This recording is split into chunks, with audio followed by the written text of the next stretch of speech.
I made a huge mistake yesterday by not asking the ladies' names that works at Sweets and Gardenia. I went in there to look for stuff and I didn't know what. I was just browsing. And the lady behind the counter asked me if she can help. I said, no, I'll just looking at stuff. And the girl said, do you like peanut butter flavored stuff?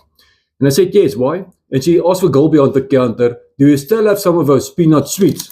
And she said, yes, she's got one left. And she gave it to me. And it was very, very nice. And but the main thing is, I want to tell you that the service was some of the best service that I ever had. I went out there. I didn't think I would buy anything. I bought this.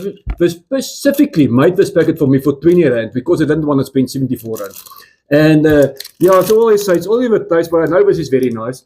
So, but anyways, let's try it again and taste what it tastes like today.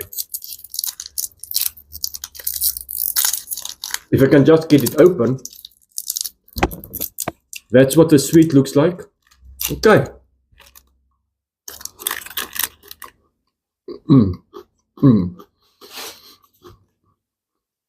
So this peanut flavored sweet, I'll give an 8 out of 10. But for the excellent service, I'll really, for the first time, I'll give it 10 out of 10. Thank you very much for your help yesterday. Love you guys. Till next time.